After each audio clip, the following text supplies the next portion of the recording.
Gente, Márcia está falando com a gente lá do Sul Fluminense, não é isso? A região é Sul Fluminense? Barra Mansa, perto de Volta Redonda, ao lado de Volta Redonda. Ela é uma militante da adoção, engajada no Quintal de Ana, parceiríssima nossa no estado do Rio de Janeiro da adoção, psicóloga por formação, ela vai poder falar um pouquinho mais da formação acadêmica dela, mas ela vem dialogar conosco com um tema que é caríssimo para todos nós, que é o tema que nos coloca com os pés no chão, porque a gente chega na adoção com a cabeça nas nuvens, com o coração pulsando, cheio de amor, e a gente pensa, nossa, vai dar tudo certo, não tem como dar errado, porque agora está tudo nos trilhos, mas e se não rolar? Porque pode acontecer de não rolar, né? Pode acontecer da criança ou do adolescente não gostar, não querer. E aí? E é disso que a Márcia vem falar, quando a criança ou adolescente não se conecta com a família. O que a gente faz a partir daí? Como que a gente segura essa peteca? Se quiserem fazer alguma pergunta, algum comentário no chat, tá? Com a palavra agora, Marcinha Carvalho. Obrigada. Queridos, é um prazer imenso estar aqui com vocês. Eu já conheço a Margarida e a Iná de outros carnavais, né? E é um prazer muito grande sempre falar de adoção. Eu trabalho com adoção desde 1980. Eu trabalho em prol da adoção, mas eu nunca quis pertencer a grupo nenhum. Eu queria estar em todos os grupos. Mas aí o Quintal de Ana me seduziu, absorveu, conquistou, sei lá o quê.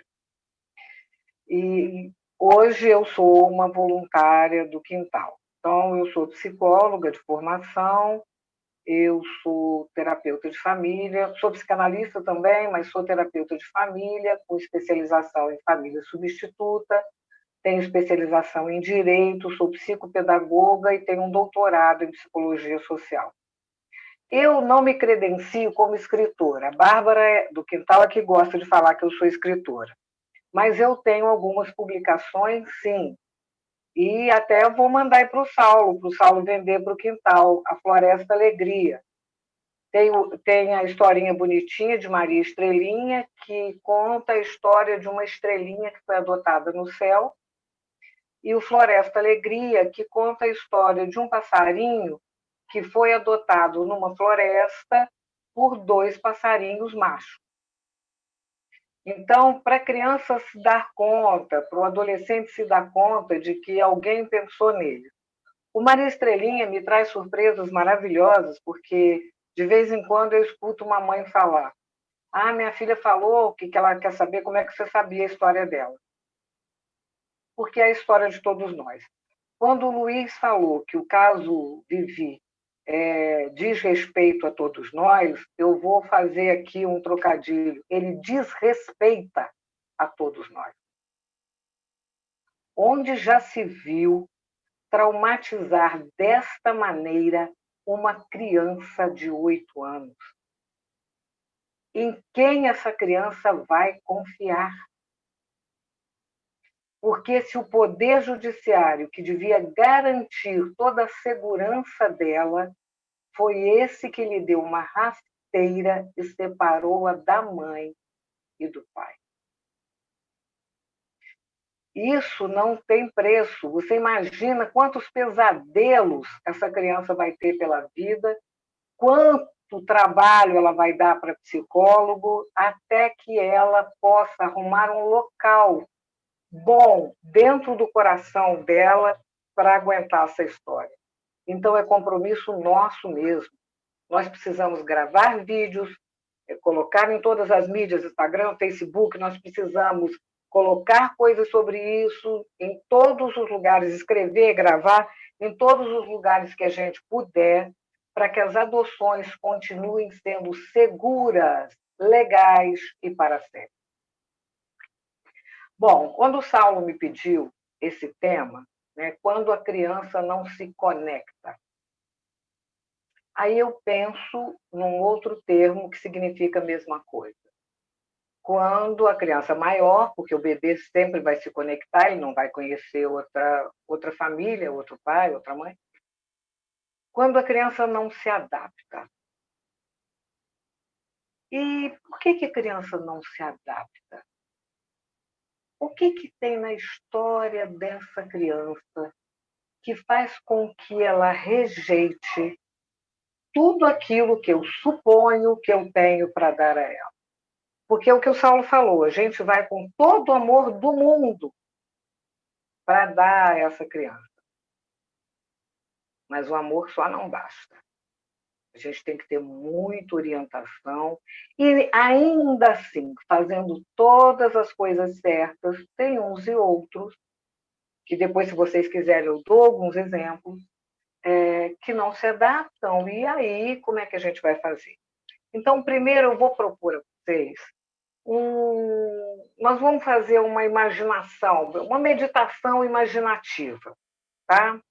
Então, agora eu proponho que vocês encontrem uma posição cômoda, que coloquem os pés no chão, que fechem os olhos, que respirem 3 vezes prestando atenção. Não precisa respirar pelo nariz, soltar pela boca, nada disso.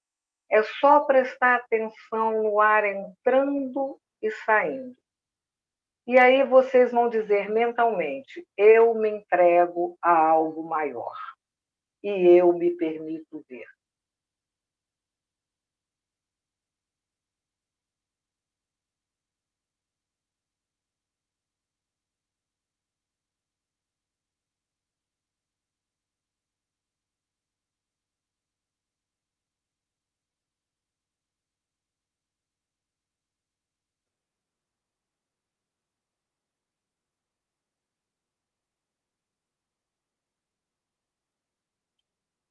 Agora vocês vão imaginar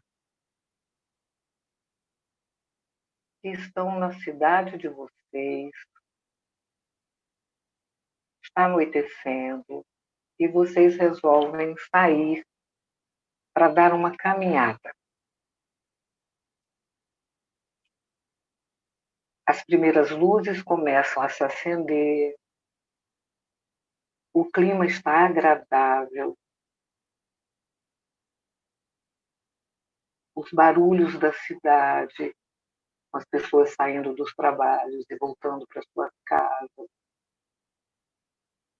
E vocês vão caminhar num lugar tranquilo. Saindo da rua de vocês, tem uma rua num lugar gramado. E, de repente, vocês olham para a direita e assistem um crime.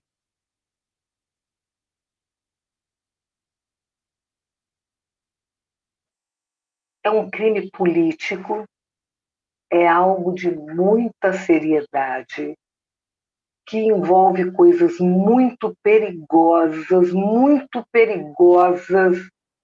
que pode dar cadeia, morte. É um crime terrível. Presta atenção como que vocês estão se sentindo assistindo esse crime. Vocês estão muito perto dessa coisa horrível e você conhece as pessoas.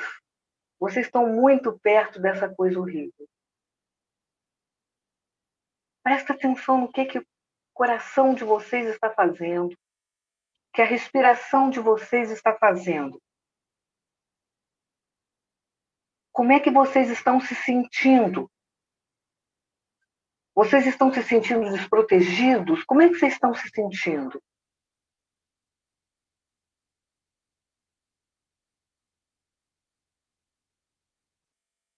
Assim que vocês têm a chance, vocês giram no calcanhar e voltam para casa, primeiro andando e depois correndo. Volta para casa, não sabe nem por onde começar e não sabe o que fazer, toma uma água, não sabe.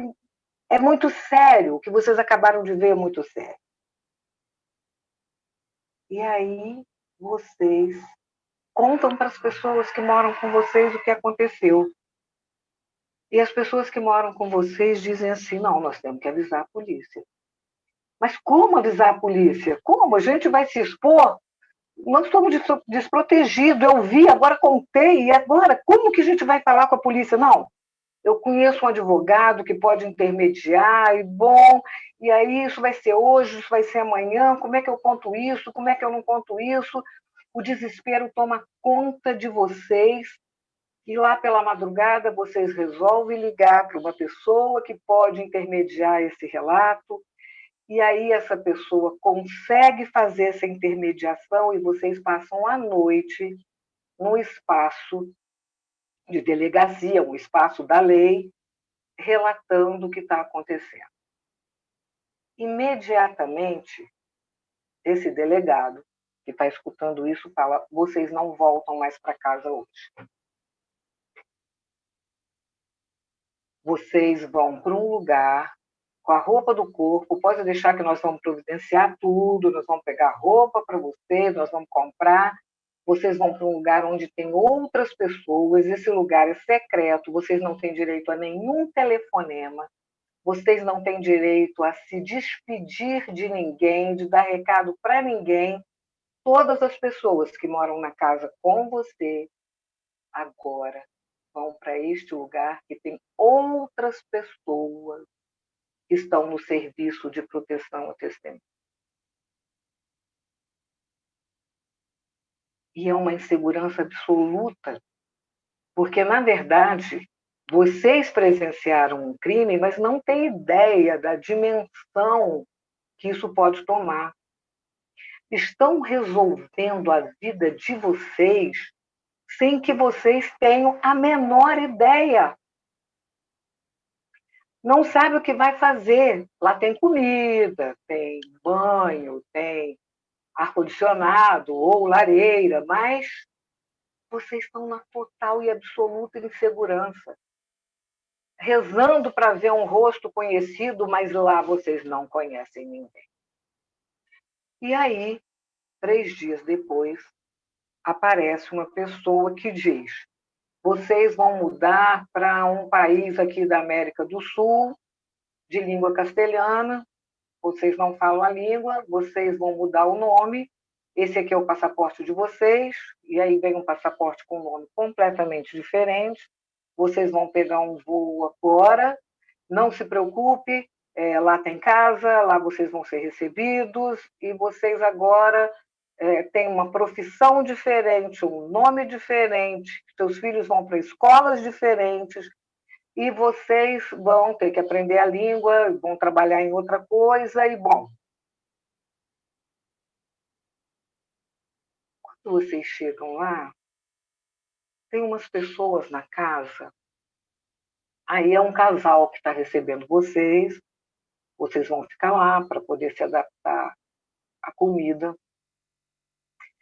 Mas aí vocês estão indo para a Argentina, lá eles comem uma coisa chamada chinchulín. Chinchulín é um intestino do boi que eles comem no churrasco. Só de imaginar você fica com nojo. As pessoas dessa casa são absolutamente agradáveis.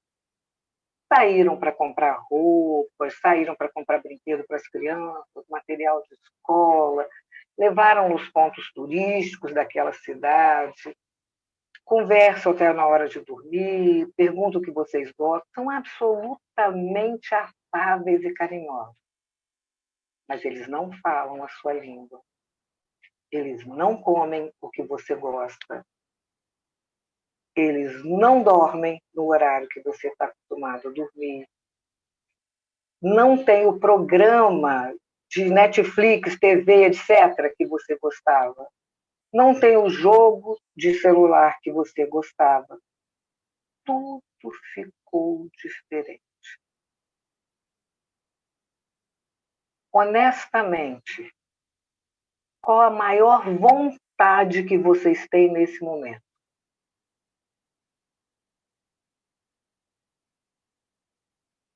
Vim embora, né? Vim embora para o Brasil, para sua casa, para sua rua, sair correndo, largar tudo isso. Essas pessoas são boas. Elas estão dispostas a fazer tudo por você. Elas te amam. Só que elas não fazem a menor ideia da história que você teve antes.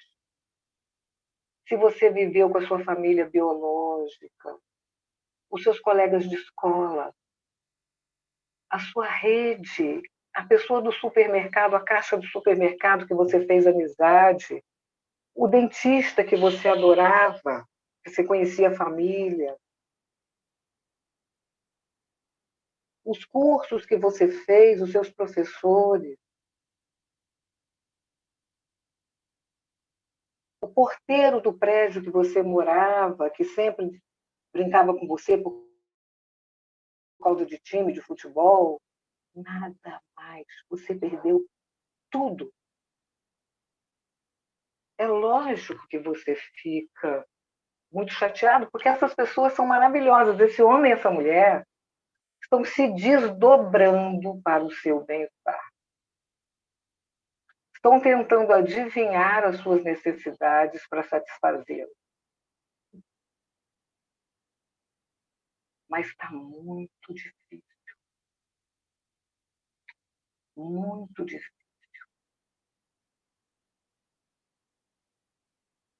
Dentro do coração de vocês,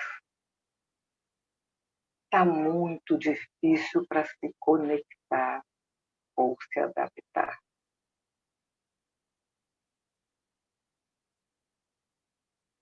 Agora, respirando, vocês podem voltar para a sala onde estão, ou para o quarto, ou para a varanda, e abrir os olhos.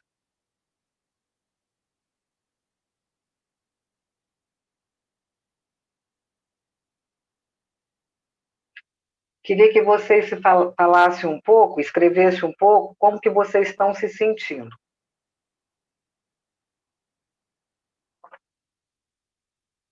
Quem conseguir. Escreve no chat, que aí aparece aqui para mim. Como é que vocês estão se sentindo depois dessa fantasia que nós fizemos? Márcia, pode ir tocando, que aí a qualquer momento eu falo o que foi no chat, para você não ficar perdido entre chat e. Tá bom. Tá? Então tá bom, gente. Então vamos lá. Nós todos temos direito à nossa história pessoal. O que acontece quando uma criança ou adolescente ela é abrigada? Ele tinha uma história que vinha sendo contada ou pela família biológica, né? Morava com um pai toxicômano, presidiário, uma mãe que se prostituía na frente dele, como é que é mais, uma avó que falava palavrão e espancava, mas essa era a história dele. Essa era a história que vinha sendo contada. Eles sabiam quem era pai, quem era mãe, quem era avó, quem era tio, quem era padrinho. Eles sabiam disso tudo. Acontece que essa família entrou numa disfunção tamanha que colocaram a vida deste adolescente ou dessa criança em risco. Aí o conselho tutelar foi avisado que essa criança ia morrer. Uma vez aqui em Barra Mansa, nós recebemos uma denúncia, só para ilustrar, de um bebê de 6 meses que estava há 3 dias num porão gritando, sem comer. Quando o conselho tutelar conseguiu ordem para invadir esse local, a criança estava envolta em todos os seus dejetos, sem comer há 3 dias. Um problema respiratório, claro. Graças a Deus salvou, foi adotado, está ótimo. Então, essa criança vai, o Conselho Tutelar atua, o Ministério Público atua e essa criança vai para um abrigo.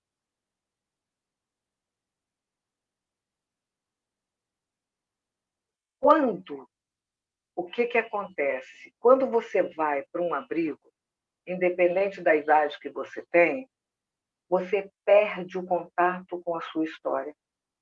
A sua história agora faz parte dos autos. A história vai ser de um relatório. Então, a sua história agora é da psicóloga, da assistente social, da diretora do abrigo, dos atendentes. É por isso que, quando a gente entra num abrigo, as crianças chamam a gente de mãe, chamam a gente de pai, chamam a gente de tia. No meu caso, já me chama de vó, eu acho ótimo. Quando eu trabalhava no abrigo, algumas crianças me chamavam de vó, e aí as atendentes falavam, não, ela é tia. Eu falava, deixa me chamar do que quiser, porque se vó é para ele alguma coisa que demanda afeto, que eu seja avó. Não estou nem aí, pode me chamar de tataravó, não estou nem aí, desde que a criança se sinta bem perto de mim. Então, essa história que vinha sendo contada para ele, uma história horrorosa, mas é a história que ele tinha acesso, cessa no exato momento em que ele é abrigado. Ele é abrigado, e isso é uma vivência catastrófica. Isso pode ser comparado a uma tsunami, a uma tromba d'água, tá? Você não acha mais ninguém. Então, os atendentes, o pessoal do abrigo passa a ser tio, os visitantes mãe e pai, com a necessidade que a criança tem de se localizar num espaço familiar. Os coleguinhas passam a ser irmãos. Mas o que acontece com essa lacuna de história? Teve um hiato aí. Se tem um hiato, o ser humano enfia o que quiser. Então, é um misto de fantasia e realidade. Me intrigava por que as crianças mais velhas, a partir dos 10 anos, mentiam tanto nos abrigos. Era uma coisa que me intrigava. E aí eu falei, vou pesquisar isso. Mas você não pode pesquisar, fazer pesquisa mesmo, com questionário, tabulação, estatística, você não pode pesquisar uma coisa dessas, porque se eu estou dizendo que eles mentem, eles vão mentir para mim. Como é que eu vou aplicar um questionário cuja resposta vai ser mentira? Acabou, né? Então, a pesquisa só pode ser literária. O que acontece? O Paul Ricoeur é um filósofo, evidentemente francês, com esse nome. Ele diz o seguinte, ele conta da identidade narrativa. Eu sou Márcia Lopes de Carvalho, nascida em Volta Redonda, filha de Dair Lopes e Arlete Silva Lopes. Eu sei disso. Se, de repente, eu saio para uma outra situação, o que acontece com aquela Márcia? Imaginaram? Então, assim, eu não posso, se eu não tenho um passado, eu não consigo me localizar no presente, muito menos fazer planos para o futuro. Então, muitas vezes, quando a gente adota um adolescente, ele não consegue raciocinar. Por exemplo, a gente está andando na rua e vê uma sandália bonita, ou um tênis bonito, e fala, eu tenho uma calça que vai ficar ótima com aquele tênis.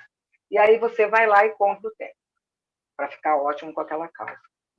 O adolescente que passou um tempo no abrigo, ele não tem isso.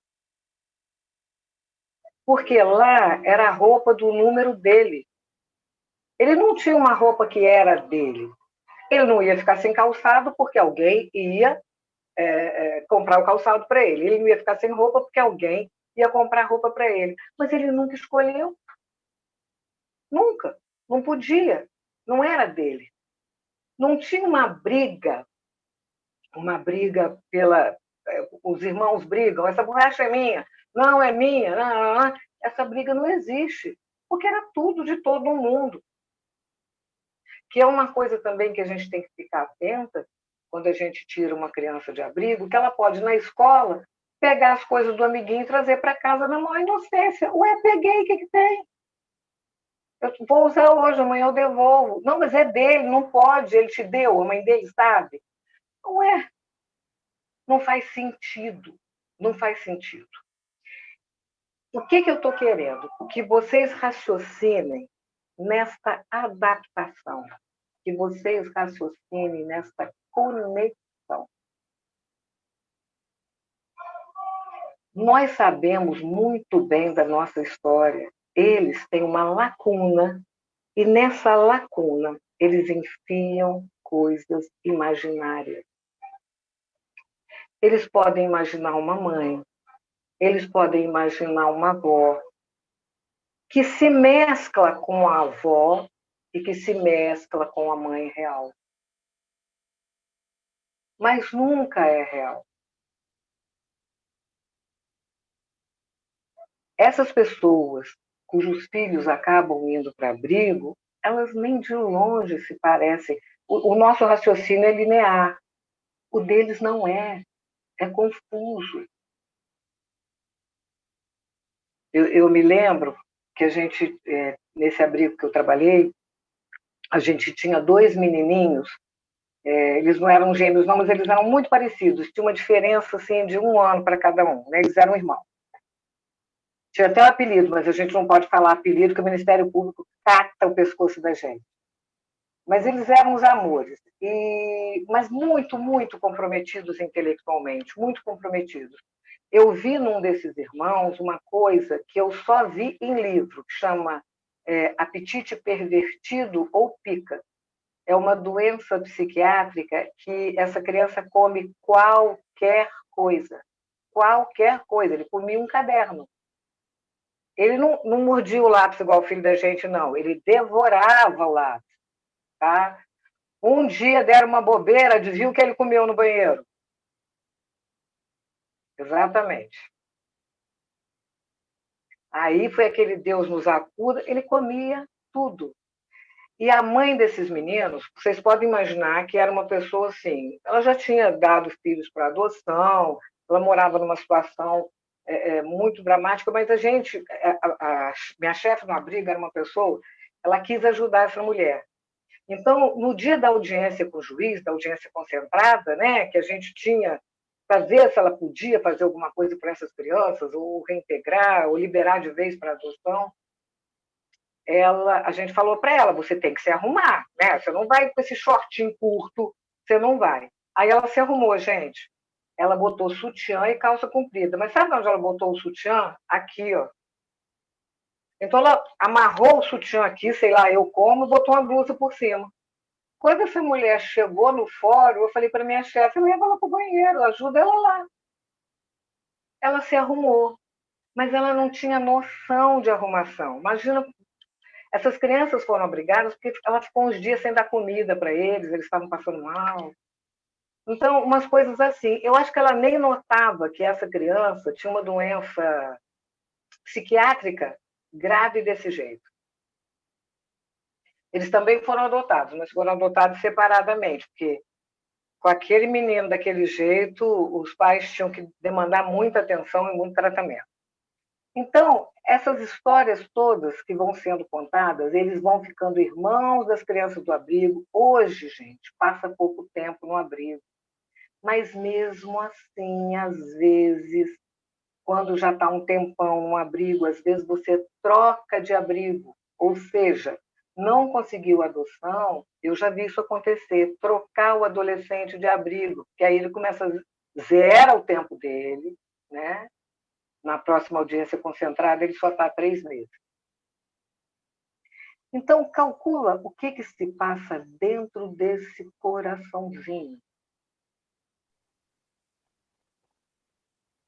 E aí a gente, no afã de amar, leva um adolescente ou uma criança maiorzinha para casa e quer que ela conte para gente o que ela viveu de bom e de ruim. Mas a gente fala javanês. Nós somos muito bonzinhos, mas a gente não fala a língua deles. Márcia, deixa eu te interromper um instantinho. Pode. Não perde o gancho, não, do javanês. Diz aí. Gente, eu dei um aviso, mas eu vou reforçar agora. Para que a gente possa considerar essa reunião válida para as pessoas que estão em processo de habilitação, as câmeras têm que permanecer abertas. E as pessoas precisam permanecer atentas ao vídeo, à exigência do Tribunal de Justiça. É diferente de uma reunião presencial que a gente está ali com vocês, olho no olho, percebendo quem está prestando atenção. Aqui a gente depende da câmera. Quem já está habilitado, ok, não precisa manter a câmera aberta. Mas quem está aqui pensando ainda em se habilitar, por favor, mantenha a câmera aberta e presente no vídeo, tá? Eu queria aproveitar que eu já interrompi, mas não perdendo o gancho do javanês, que a gente às vezes fala javanês para essas crianças. Eu queria pegar o que as pessoas escreveram aqui dos sentimentos. Márcia. Fala. Renata disse que ficaria muito angustiada com essa vivência que você propôs. Luiz Henrique disse que ficaria totalmente deslocado. O Jaime ficaria constrangido e sufocado. O Jonathan disse que, apesar de triste e pesado, ele ficaria feliz por estar podendo mudar a história triste de alguém. A Suelen diz que ficaria insegura. Ana Ferreira diz que fica sensibilizada, calçando o sapato do outro e entendendo as dores. A Sheila e o marido provavelmente disseram muito angustiados.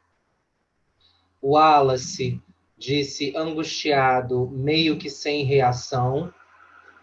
Ana Lígia, Ana Lígia, primeira reunião. Daniela disse, você perguntou como eu me sentiria. Depende.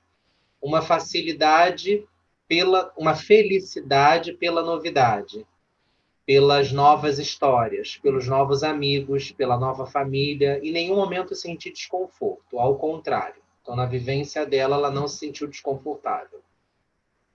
E para a Argentina não é de todo ruim, vamos combinar. Não é. Vendo por esse ângulo, né? A Ana Lígia diria, me sentiria angustiada e perdida. Então é isso. Obrigado pelos depoimentos. Bom, então, olha só, para você ver. Tem filho que você leva para casa, ele se adapta imediatamente. Era tudo que ele sempre sonhou, era tudo que ele queria. E tem filho que você leva para casa e ele vai custar um pouco até ele decodificar o eixo da semântica do javanês. E aí ele vai entender qual é a história. Porque assim, você para uma história para entrar no abrigo, depois para a história para ir para a família substituta. Olha como são fortes os nossos filhos. Veja como são fortes, veja em termos emocionais, como os nossos filhos são gigantes. Então, às vezes acontece dessa identidade, porque a nossa história pessoal é quem diz quem nós somos. Às vezes acontece dessa identidade estar tão inculcada lá no passado que não consegue esse gancho, esse link, essa conexão tão necessária para a família. Eu tenho na minha família uma moça, a minha prima, ela é homossexual, ela é casada com uma outra moça, e ela sempre quis adotar. Ela era pequenininha, eu sou bem mais velha que ela era pequenininha, ela falava, como é que é? Me explica como é que é. E aí a gente ria, conversava um pouco, eu nunca achei que ela tivesse tanto interesse. E aí, coisa de 3 anos atrás, ela conseguiu adotar um grupo de 4 irmãos. O mais novo tinha 6, era 6, 8, 12 e 14. Esses meninos tinham passado por uma família acolhedora, e a família acolhedora não tinha disponibilidade para abrir mão deles, porque era uma mãe e uma filha que acolhiam as crianças porque é guarda subsidiada. Mas aí ela levou os 4 para a casa dele. Eu vou contar casos bem dramáticos, tá, gente? Porque, assim, no final não é tão difícil assim, mas eu vou contar casos de inadaptação. E aí, o que aconteceu? Essa minha prima é muito organizada, ela é professora, ela é muito organizada, tudo dela é organizado e tal. e ela teve 2 quartos, colocou 2 quartos, um quarto para os 2 menores e outro quarto para os 2 maiores. Mas uma bela noite, ela descobriu que o irmão de 14 abusava do de 8 e obrigava o de 6 a ficar quietinho.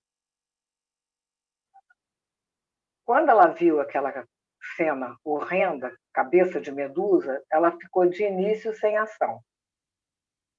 Falou, hoje eu não vou fazer nada, não. Mas eu tenho que tomar uma providência. E aí contatou a comarca da onde tinham vindo as crianças, conversou com as técnicas e tal, e tal, e tal, e tal. Conversou com as crianças, disse que era possível, que não era possível. Mas as crianças achavam aquilo a coisa mais natural do mundo, porque da família biológica de onde eles tinham vindo, mas eles passaram um tempo em abrigo e um tempo em família acolhedora. Isso era uma coisa... Era assim que era. Essa coisa do incesto, essa proibição do incesto, em psicoses graves e em perversões, isso não existe. A proibição do incesto existe para neuróticos, tá? Para psicoses, algumas psicoses e para perversão, essa proibição, essa interdição não existe. Então era assim que era. Só que o menino de 8 disse, eu não gosto não. Eu não gosto não. Ele me obriga, ele me ameaça, eu não gosto não. Bom, e aí ela foi tentando conversar. O de 12 fazia uma aliança com o de 14. Embora ele não abusasse dos irmãos, ele tinha verdadeira paixão pelo irmão mais velho, era o ídolo dele. Criança que não tinha pai, que não tinha mãe. Um irmão costuma fazer muito esse papel de pai, de mãe, né? Então, ele não tinha, ele fez essa amizade com esse irmão. Conclusão? Ainda estava no período de guarda, estava no período de guarda definitiva. Depois de muitas reuniões, psicólogos, etc., os 2 mais velhos entenderam que, se continuassem na família, iam atrapalhar a adoção dos 2 menores. E aí foram embora. Gente, foi um luto, mas um luto amplo, geral e restrito. A gente não tinha mais... A minha netinha, em vez de falar lágrima, fala lâmiga. A gente não tinha mais lâmiga para chorar. Então, é uma situação dramática, porque ela entendeu assim, como é que eu abandono esse menino que agora é doente, o de 14? Mas como é que eu exponho o de 8 a essa maluquice? Porque se eu bobear, eu vou ter que dormir no meio deles? Como é que é? Eu vou perder minha liberdade completamente? Nunca vou poder sair de casa e deixá-los? Eu nunca vou poder viajar com a minha mulher? Eu nunca vou... Como é que eu vou fazer? Então, eu estou contando para vocês uma coisa que aconteceu da minha família e que eu tenho autorização da minha prima para contar, lógico, sem dizer nome, nada. Então, às vezes, a gente faz tudo, porque eu vi aquela menina crescer pensando em adoção, frequentando o grupo de apoio à adoção, lia tudo que eu indicava para ela, tudo que eu falava, saiu esse, não sei o quê, taranã, taranã, lia em outras línguas. Ela se preparou muitíssimo. Era a vida dela, aquelas 4 crianças.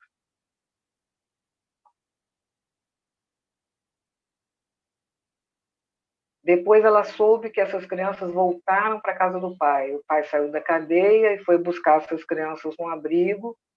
E aí eu sugeri a ela que não procurasse mais saber, em função de que ia doer muito nela e nos irmãos. Mais tarde, quando eles fossem adultos, se eles quisessem procurar, e aí era diferente, elas facilitariam, iria junto, mas agora eles precisavam crescer em segurança. Ela entendeu que o que eu sugeri foi uma decisão sensata. Eu me lembro que eu fiquei tão desnorteada com a história que eu pedi ajuda para uma psicóloga da comarca daqui de Barra Mansa, e ela fora da situação, né? Eu muito dentro da situação, ela fora da situação, falou, você está maluca? É lógico que tem que tirar essas crianças tem que separar esses irmãos? É lógico, ele vai fazer de novo, ele não vai parar com esse inferno na vida da criança. Esse círculo de horrores vai se perpetuar. Me deu um choque de realidade também, sabe? Ela falou, você não tem que pensar no de 14, você tem que pensar no de 8. Tá bom? Porque a gente que trabalha com adoção quer pensar em todos, tá, gente? A gente quer abraçar pai adotivo, mãe adotiva, filho adotado, adolescente, vó. A gente quer todo mundo. A gente quer todo mundo bem, todo mundo instruído, todo mundo feliz. Mas não deu certo. Não deu certo, porque a identidade que eles tinham formado e que em algum momento tinha se quebrado, impediu que eles planejassem um futuro dentro de uma família substituta, ou seja, a família verdadeira, nos moldes que a minha prima podia apresentar. Nós vivemos num país preconceituoso. A gente não pode negar isso. Nós estamos fazendo tudo para mudar. Tudo.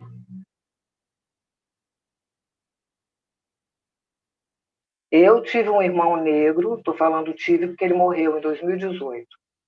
Meu irmão, 20 anos mais novo que eu, subiu em cima de uma mesa para pintar um teto, ficou tonto, caiu, bateu a cabeça no rodapé, quebrou o pescoço, morreu na hora. Eu vou dizer a vocês, eu perdi a mãe em 2017, assim, minha família é muito longeva. Eu vou dizer a vocês, foi a maior perda por morte que eu tive na minha vida. Quando eu cheguei em casa, no velório, minha filha falou para mim assim, mãe, você não perdeu um irmão, você perdeu um filho.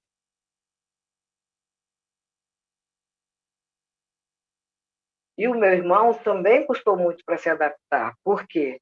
Porque meus pais e eu, né, porque eu já trabalhava com adoção, tiramos eles do abrigo quando ele tinha 5 anos. Ele tinha 5 anos, eu tinha 25. Ele morreu aos 44 anos, deixou 3 filhos. A filha mais velha dele, que é minha afilhada, ela tem muita dificuldade de falar comigo. Eu forço muito a barra, porque ela lembra dele. Eu falo com ela, ela lembra dele, chora. Eu fico também numa sinuca. Então, assim, a gente passa por coisas que todo mundo passa, com o agravante da gente não saber qual foi o início da identidade dos nossos filhos. Estou lendo o lábio da Daniela, ela está falando. É verdade. Então, é um momento complicado. A língua que a gente fala não é nem de... Gente, a gente não tem ideia como é a vida dessas crianças, o que para eles é normal. O que para eles é normal, para nós é um absurdo. Virar lata de lixo, gente. Vocês já se imaginaram catando um cupcake no lixo?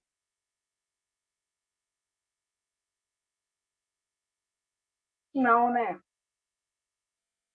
Claro que não. Preparar comida para outros irmãos, ter que trocar fralda de irmão mais novo com 6 anos de idade. Exatamente. Tem que cozinhar. Você nem alcança o fogão. Você coloca um banquinho em tempo de cair dentro da panela. Cozinha para alimentar os irmãos. Costura. Costura calça. Eu fiz um trabalho, não foi pelo quintal, não. Fiz um trabalho aí no Rio, numa adoção internacional. Eram 8 irmãos, foram separados, e os 3 mais novos foram para Portugal. E quando eu cheguei na casa que eles estavam acolhidos, a irmã de 8 anos estava costurando um abadá do irmão de 6. Aí eu falei, você quer ajuda? Ela falou, não, ele já está na hora da aula, eu estou costurando para ele ir para a aula. Então ela ficava nesse lugar de mãezinha, de desatar o cadarço, de costurar o buraquinho da calça, não sei o quê. É o que eles têm, né? É o que eles têm. De subir na pia, gente, não tem altura, não tem altura. Sobe na pia para lavar a louça. Existe um vídeo, ainda deve existir no YouTube, na internet, em algum lugar, que chama Infância Roubada. Assistam, por favor. Começa com aquela música do Grupo Era, é sobre misericórdia. Então, é muito interessante esse vídeo, eu acho que ele deve ter uns 30 minutos, não mais. Assistam esse vídeo, chama Infância Roubada. Que é uma coisa para a gente pensar, porque quando está no abrigo, gente, está de banho tomado, está alimentado, está vacinado, tem caderno de escola. O abrigo cuida de tudo isso. Tem médico, né? Como é que é isso? Aliás, tem até um caso engraçado. Quando eu trabalhava no abrigo, eu gostava de chegar lá muito cedo, tipo 6h30, 7 horas da manhã. Minha chefe não me pedia isso, não, eu que era chata. Para pegar tudo, assim, as crianças acordando aí. Aí um dia eu cheguei, uma atendente falou para mim assim, olha aquela menina ali como está tremendo. Eu falei, nossa, o que é aquilo? Ela está tremendo, que é hipoglicemia? Ah, deve ser. E ela já tomou café com leite e comeu pão. Uma pequenininha lá, uns 5 aninhos. E ela tremia muito. Ah, não conversei. Liguei para o médico que atendia o abrigo e falei, olha, ele falou, meu Deus, isso deve ser alguma coisa de pâncreas. Como que uma criança, depois da alimentação, treme desse jeito? Não sei o que, não sei. Eu plantei um rebu. Aí veio a minha chefe. Oh, vamos lá no gabinete conversar. Minha chefe falava palavrão até não poder mais. Eu já, né? Lá no fiofó da fulana. O que foi? Ela tinha acabado de tomar um banho frio. E elas não queriam que você soubesse que às 6 da manhã deram banho frio na criança. Por isso que ela estava tremendo. Então, olha só o que eles passam no abrigo, gente. A atendente estava com pressa, lógico. Sei lá quantas crianças ela tinha que banhar. Não estou nem criticando essa pessoa. O chuveiro não esquentou. Ela enfiou a pequenininha lá debaixo do chuveiro frio. Bem ou mal, Claro Marta, que a criança levou um tempo. Ah? bem ou mal, eu vou fazer uma intervenção primeiro para falar que são 7h30 já. Mas segundo, Nossa, para dizer assim, que bem ou mal, a criança tem quem dê banho, por mais que seja frio, né? Tem quem dê. exatamente, exatamente. As Queria pessoas são amáveis e não sei o só. quê. Quer dizer, é só a história que foi interrompida e no momento que ela está no abrigo, ela não projeta o futuro Uhum. e ela não tem mais passado. Aquele presente fica para ela muito pregnante. Então, alguns adolescentes, quanto maior a criança, mais vivência, alguns adolescentes não vão mesmo se adaptar. E a gente vai ter que fazer um exercício de amor, de deixá-los como estão.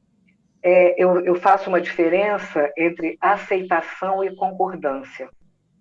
Quando meu irmão morreu, tem como não aceitar a morte? Gente, lamento, ele morreu, tem que enterrar, acabou, está morto. Eu aceitei. Mas quem disse que eu concordei? Que um homem forte, bonito, no vigor do trabalho, aos 44 anos, tivesse morrido dessa morte besta. Um tombo de 1,20 m. Então, eu faço diferença entre aceitar e concordar. Quando um filho nosso, de maneira nenhuma, se adapta, a gente tem que concordar.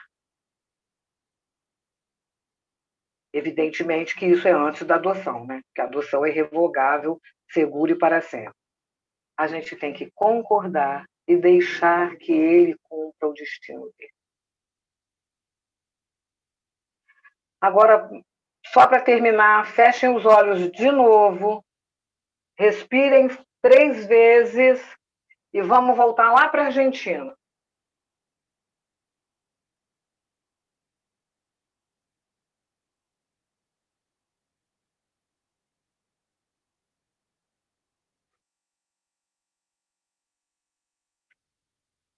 Nesse momento que vocês estão nessa casa com esse casal absolutamente carinhoso, toca a campainha e há um delegado brasileiro chamando vocês para voltar para o Brasil, porque os criminosos foram presos, deportados para Marte, não tem mais perigo. E vocês agora vão pegar um navio no Porto Madeiro, vão passear e vão voltar para casa de vocês, bem felizes e aconchegados. Pode abrir os olhos.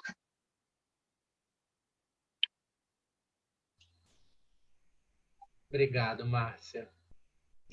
Obrigada a você. Márcia, eu queria só fazer uma parte. Existe uma cultura que é uma cultura de décadas de desqualificação dos abrigos, né? Como se os abrigos no Brasil, e aí eu não vou tratar de questões pontuais, porque exceções sempre existem, óbvio, né? Mas como se todos os abrigos no Brasil fossem lugares horrorosos, detestáveis. E a gente vê uma cultura baseada muito no senso comum, que é melhor que a criança fique numa casa em que as condições não sejam lá muito boas do que ela seja levada para um abrigo, né? E nós que militamos na adoção sabemos que a realidade é completamente oposto. O quanto que as pessoas que trabalham, que se dedicam nos abrigos, estão realmente comprometidas para garantir aquele momento na vida daquelas crianças, daqueles adolescentes, como sendo um momento minimamente bom para a infância, né? E é bom que a gente aproveite esse lugar aqui do Grupo de Apoio à Adoção para tentar demover as pessoas desse senso comum, dizendo que o abrigo não é um lugar ruim. E é melhor que essa criança, que essa infância esteja abrigada, institucionalizada, do que ela esteja exposta às questões que a Márcia falou. Eu desejo toda a infância sendo cuidada dentro de uma instituição do que sendo largada em casa à própria sorte, tendo que costurar para os irmãos mais novos, lavar a louça, cozinhar aos 6 anos de idade, tudo mais que uma criança não merece, não tem que viver, não tem que passar. Então, eu gosto sempre de tocar nesse ponto. Cada reunião em grupo de apoio à adoção que nós participamos é uma informação a mais, é um desvendar de olhos que nós temos. E todos nós, a partir do momento que nós pisamos nesse lugar chamado mundo da adoção, temos o compromisso de sermos multiplicadores, né? Multiplicadores dessas boas novas, dessa compreensão ampliada que temos sobre o universo da adoção. Então, que possamos também, nesse aspecto, desmistificar os abrigos, né? Márcia, a gente ainda tem 13 minutinhos. A gente pode fazer uma interação com as pessoas ou você pode fazer um fechamento. Não sei se o Luiz quer falar. Não, eu prefiro fazer interação, mas já que você está defendendo os abrigos, você está coberto de razão, as pessoas, inclusive, são muito afetivas, eu também queria defender os conselheiros tutelares, porque as pessoas acham que eles não fazem nada, não é verdade? Não. Eles trabalham muito e têm um olhar muito afetuoso para a infância. E a importância nossa também de nos comprometermos com as eleições dos conselheiros tutelares. Poucas pessoas sabem que os conselheiros tutelares são pessoas eleitas dentro da sociedade civil, né? Aqui no Rio de Janeiro, na última eleição dos conselheiros tutelares na cidade do Rio de Janeiro, são 16 conselhos dentro da cidade do Rio, da capital. Não sei se vocês sabem disso. Nos 16 conselhos, nós só conseguimos colocar 3 pessoas comprometidas com a adoção. Nossa! A maioria é muito triste. A maioria das pessoas que entram em conselho tutelar, gente, são pessoas oriundas de igrejas. E aí eu vou botar com S, não vou falar que tipo de denominação, mas é um espaço político dominado por vertentes religiosas. A gente não está falando aqui que o fato de ser dominado por vertentes religiosas seja ruim em princípio para a adoção ou para as crianças, mas tem um dado que é relevante, sim. Muitas vertentes religiosas ainda qualificam família como aquela vida pelos laços de sangue. Vocês sabem disso. Muitas igrejas insistem naquele discurso de que família é a união do homem e mulher e os filhos havidos dessa relação, e que a mulher abençoada é aquela que dá um filho a seu marido, o homem abençoado. Então tem todo um discurso que potencializa o biologismo das relações humanas e desqualifica o afeto. Quando você diz, aquela pessoa se uniu a outra e está cuidando de uma terceira, para certas vertentes religiosas, isso não é família. Então, pensando nesse prisma mais ampliado, o fato dos conselhos tutelares serem dominados por vertentes religiosas tem sim um impacto indireto no mundo da adoção. Não quer dizer que essas pessoas, como a Márcia disse, não sejam sensíveis à infância. Geralmente são e são bastante sensíveis. Mas na hora de sugerir a colocação de uma criança dessa de volta para a família de origem porque é biológica, ou sugerir a colocação para adoção, há sim uma tendência pela biologia, tá? Então, precisamos nos comprometer, sim, com as eleições também dos conselhos tutelares. Acho que é daqui a 2 anos que vai ter de novo. A gente sempre fala nas reuniões de grupos de apoio à adoção e estimula as pessoas a irem votar. Luiz, quer falar alguma coisa, querido? Ainda temos 10 minutinhos. Gente, se alguém quiser fazer uma pergunta, usa o chat aí. Se quiser ter alguma dúvida. A Denise e Bianca colocaram aqui no chat o link para o filme Infância Roubada, viu? Que ótimo. Bacana. Obrigado, Sabe dizer, Denise, se esse link é completo?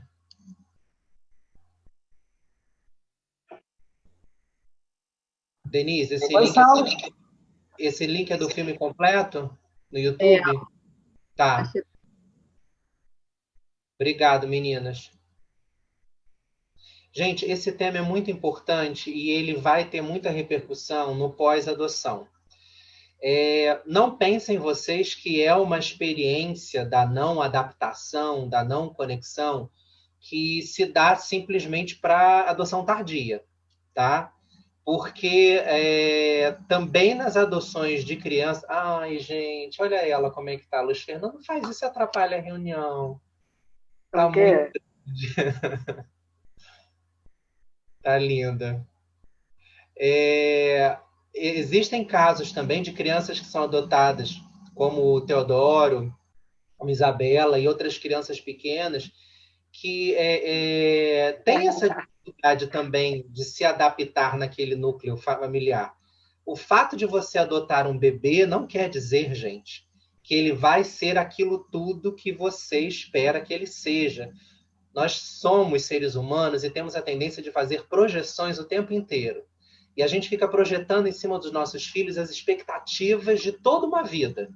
Vai ser um grande isso, vai ser um grande aquilo, vai ser uma grande mulher, né? Vai ser que nem Ivete Sangalo, vai ser que nem aquele outro que canta assim, faz... Não, gente, pode cantar super desafinado, pode não ser aquela maravilha, e pode simplesmente não estar conectado naquele espaço. Então, pensem nisso, porque são tantas as possibilidades que podem acontecer desse encontro. É lógico, na adoção tardia tem um componente da história que a Márcia contou para gente, né? Que é a história que a gente não pode desconsiderar, que é a história da criança que vem com ela. Mas também na adoção de crianças, de bebês, isso pode acontecer. Você quer pincelar um pouquinho sobre isso, Márcia, para aproveitar o tempo? Sobre a não conexão dessas crianças, mesmo quando adotadas ainda bebê. Claro que é possível, lógico que é possível. As crianças ficam atrás, porque olha só, gente, aí teria que demorar um pouco, mas eu vou tentar explicar. Você está conectado inconscientemente a toda uma ancestralidade. Você não tem saída disso, tá? Muitas vezes você representa um ancestral que você nem conheceu. Quem nos diz isso é Bert Hellinger, através das constelações sistêmicas, tá? Eu vou criar um filho que eu não gerei.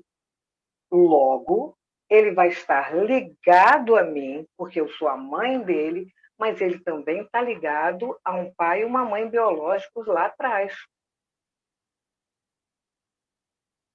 Se ele conseguir desidentificar com a nossa ajuda, porque se a gente honrar sempre esse pai e essa mãe, não fazer de conta que eles não existiram, ficar gratos a esse pai e essa mãe biológico, porque sem eles a gente não seria pai e mãe.